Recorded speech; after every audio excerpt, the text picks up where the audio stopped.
Welcome to a deep journey into privacy, surveillance, and the future of the Internet. In an increasingly connected world, where our data is constantly collected and analyzed, the battle for digital freedom has never been more relevant. This documentary, inspired by the book Cypherpunks, Freedom and the Future of the Internet by Julian Assange, explores the ideas of a movement that foresaw today's challenges and proposed radical solutions to protect our autonomy in cyberspace. Julian Assange, founder of WikiLeaks, alongside prominent digital activists such as Jacob Appelbaum, Andy Muller-Magan, and Jeremy Zimmerman, invites us to reflect on the militarization of cyberspace and the power imbalance between citizens and states. Get ready to uncover the philosophy behind the cypherpunks and understand why cryptography is more than just code. It is an essential tool for freedom. To grasp the essence of this debate, we must first define what a cypherpunk is. The term, a fusion of cipher encryption and punk, emerged in the early 1990s. Cypherpunks are individuals who advocate for the widespread use of strong cryptography and privacy-enhancing technologies as a means of promoting social and political change. They believe that privacy is a fundamental right and that cryptography is the most effective tool to protect it in the digital age.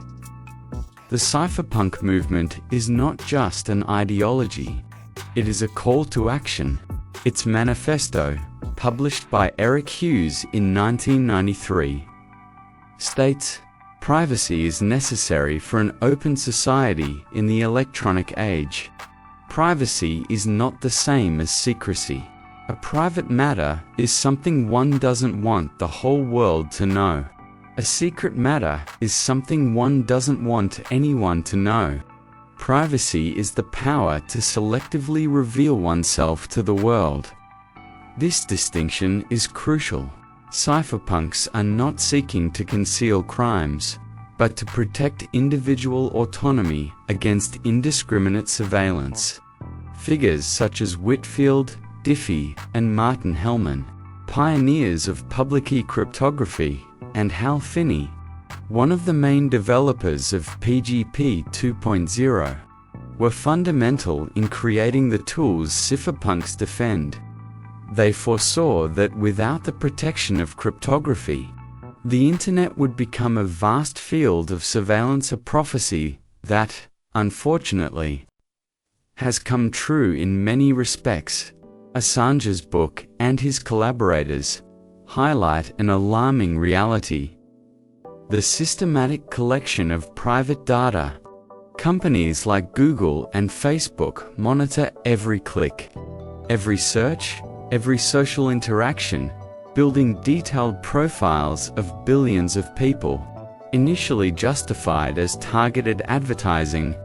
This massive repository of information has become an irresistible target for governments and intelligence agencies. Julian Assange compares this situation to having a tank in your bedroom or a soldier under your bed. Our communications, once considered private, are intercepted and analyzed by military intelligence organizations.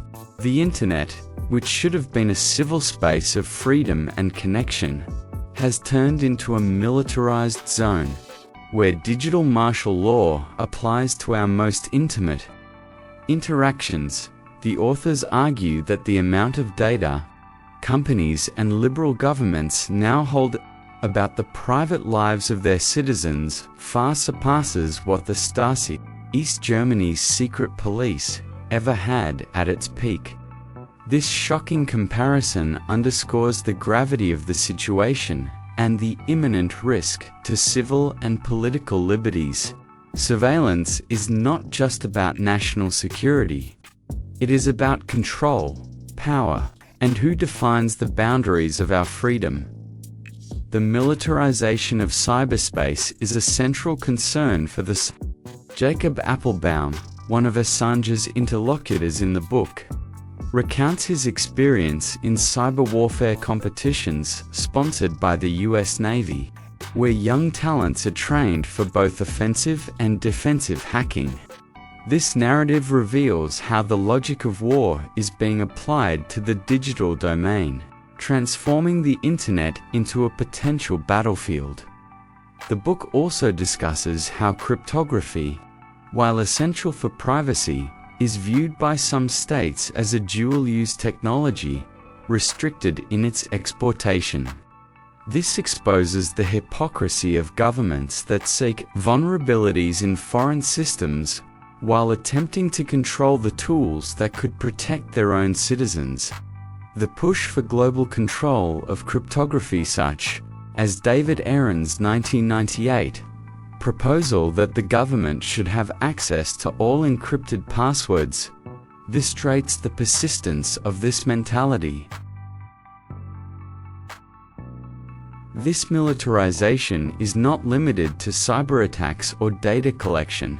It permeates the very infrastructure of the internet, where surveillance capability is embedded into the design of many systems. The idea that the network interprets censorship as damage and roots around it, popularized by John Gilmore, is challenged by the reality of a centralized and controlled internet, where censorship and surveillance can be effectively implemented. In the face of growing surveillance, the cypherpunks propose two fronts of resistance: the laws of man and the laws of physics.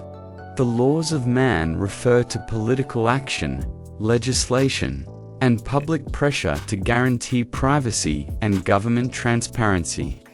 This includes educating the population about the risks of surveillance and demanding greater accountability from intelligence institutions. Yet laws can be bypassed or changed. This is where the laws of physics come in, that is, technical solutions based on cryptography. For cypherpunks, code is law. Strong cryptography provides mathematical protection that transcends jurisdictions and political will. If communication is robustly encrypted, it becomes unreadable to anyone without the key.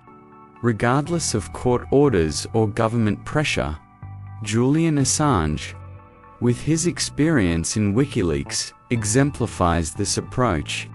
The creation of a secure channel for document leaks, with powerful encryption and guaranteed anonymity, allowed whistleblowers to reveal misconduct by governments and corporations without fear of retaliation. The maxim "privacy for the weak, transparency for the powerful" encapsulates this philosophy. Citizens must have the right to privacy, while the state must operate with total transparency. The book Cypherpunks is not just a warning, it is a call to action. It reminds us that the future of the internet and, by extension, the future of our freedoms in our hands.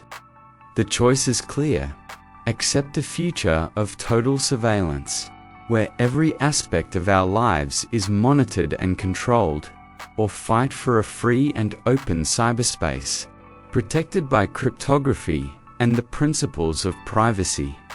The cypherpunks show us that technology is not neutral. It can be a tool of oppression or liberation, depending on how we use it and who controls it. The struggle for digital privacy is ongoing and demands constant vigilance, education, and the development of new tools to safeguard our rights as we move forward. The understanding and application of cypherpunk principles become increasingly vital. It is time to embrace cryptography not as a tool for criminals, but as a shield for freedom. It is time to demand transparency from the powerful and ensure privacy for all. The future of the internet depends on it. The legacy of the cypherpunks and the ideas presented by Julian Assange and his colleagues in freedom and the future of the internet resonate more strongly than ever. They challenge us to question the status quo, to understand the implications of technology in our lives, and to act to protect what is fundamental, our freedom and privacy. May this documentary serve as a reminder that the battle for digital freedom is everyone's responsibility. By educating, developing, and using privacy tools, we can shape a future where the internet is truly a space of empowerment and freedom for humanity. The conversation continues, and the action begins now.